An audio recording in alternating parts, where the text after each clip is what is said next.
Okay, here's the thing. I've been on the Incredibles TikTok for a hot second. Like, for the past week, I just keep seeing Incredibles videos, and that's incredible. It's incredible. It's Mr. Incredible! That being said, something that I find really interesting is I saw someone talk about the Incredibles, and they brought up the fact, and I can't find this video, I don't know where it is, but they brought up the fact that Mr. Incredible, when he's first being interviewed, like, back in the olden days, is saying, oh man, you know what, I would, like, love to settle down, I'd love to have a family, like, I think that that's what I really want in the future. I think I want, like, a quieter life. And then Helen, Elastigirl, is literally like, settle down, are you kidding? I'm at the top of my game, I'm right up there with the big boys, settle down. I don't think so. Ladies, are you hearing this? I don't think so. I don't think so, right? Right. And then they have to settle down. They're forced to settle down, and because they're forced to settle down, Helen accepts it. She's like, oh man, I guess this is what our life is now. We're going to be a regular family. No more Incredibles, no more superhero. Being a superhero is literally illegal now. So no more for us. We will have a family. We will do the whole thing. We will, like, get used to that. We will be good with it. And Mr. Incredible isn't having that. And we see all these things where he's just not enjoying life. He's clearly depressed. Clearly depressed. He's in a dead-end job, working in insurance, just having to decline people's claims consistently. Working in claims and insurance, I don't work in claims. I would avoid claims with my entire soul. And I work in corporate claims. I work in corporate insurance. I don't even work in the other kind of insurance, but, like, you stop being able to see as a person, you see them as numbers. And it's not great, it's not awesome, it's not wonderful. People who can work in claims insurance are stronger people than I am, right? Right. So, Mr. Incredible is doing everything that he can to make sure that his clients can get the best care, can get help, can get what they need. And that gets him in trouble with Wallace Shawn, aka the Zini. My entire childhood, I never realized that man, that tiny little man with the big meaty fingers, who's Mr. Incredible's boss, was Wallace Shawn, until I rewatched the movie last night, and I'm like, inconceivable! Anyways, you keep using that word. I do not think it means what you think it means. Now, Mr. Incredible is still fighting crime. He's going out at night with his bestie Frozone. They're doing the task. They're going out. They're trying to save people. Even just listening to police radars, they're trying to do something where they can, like, have the old days back. And Frozone is even like, dude, let's go bowling. I'm sick of this. Let's go bowling. But they don't go bowling. They go save a bunch of people from a burning building. Because what is Mr. Incredible if not someone who wants to be a hero? Now, when I talk about Modern Family, I talk about the hero complex continuously, right? I talk about the fact that everyone in Modern Family wants to be a hero in some way, shape, or form. And I think that's actually a really big plot line of any sitcom in general, is that they want to be a hero in some way, shape, or form in their storyline. It's a big part of it.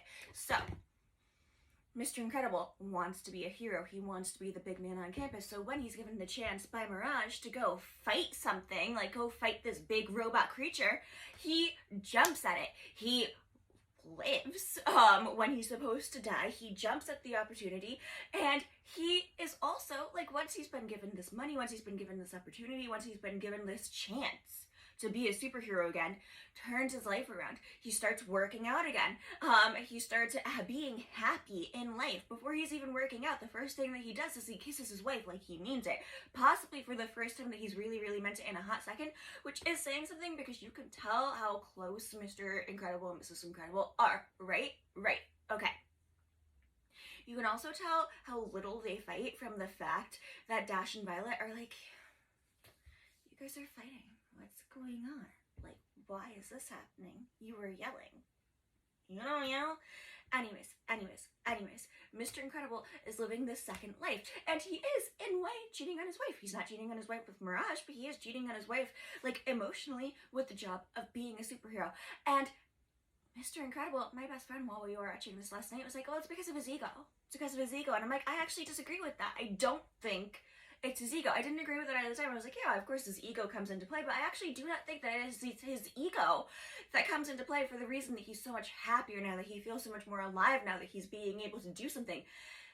The entire reason, I would argue, that Mr. Incredible has such a hard time letting go of the past, has such a hard time letting go of being a superhero, when his wife, who had, like, said that she wanted to be a superhero forever, when Frozone, who was probably never going to retire except for now, are having such an easy, simpler time of this, is because Mr. Incredible, A, he has, like, a spidey sense. He has a spidey sense. He can sense danger around him continuously. like, danger for others, danger for him. Not a great thing to have if you're just living a regular dead-end job, right? Right, because it's just like happening around you consistently. But Mr. Incredible, I'm sure when he was saying that he wants to retire one day and raise a family, was imagining a world where there would be other superheroes to take his mantle. Yeah, he's really cocky, yeah, he's really vain, but he also has superhero friends. His entire wedding was collaborated in superheroes. Which I always found really funny, that Helen and Bob got married as Helen and Bob, but everyone in the audience other than Edna Mode were superheroes. What did the priest think? What did the priest think? I need to know. But Mr. Incredible probably imagined a time where he's like, yeah, I'll retire because I want to have a family and I'll be there for my family and there will be other people to save the day. I'll be able to be Superman in the new Superman movie, watching the Justice Gang like fight that giant eye thing, and meanwhile I'll be able to take a break in my apartment with boots on, you know, like that entire moment where he's just like not even worried about the eye because they've got it, they're fine, he doesn't need to take care of everything. That's probably what Mr. Incredible was imagining. A world of superheroes who can be super and save people and help people and be good, and if he needs to he can always bring the like thing back on, but he won't need to because there will be people there. He wasn't picturing a world where superheroing is illegal. He wasn't picturing a world where he and his wife have to tell their kids that they cannot use their powers, where they cannot use the thing that makes them special, the thing that makes them great and like different in a world where you're all supposed to be the same. He's not expecting that. He's gonna have to tell his kids over and over, you have to be careful. You can't run too fast. You can't do that. You can't use your invisibility randomly. You can't let people see this. He's not expecting to have to say it that way. He's expecting to have to say, hey, you know, without a mask on, you can't do that, bestie. You can't do it.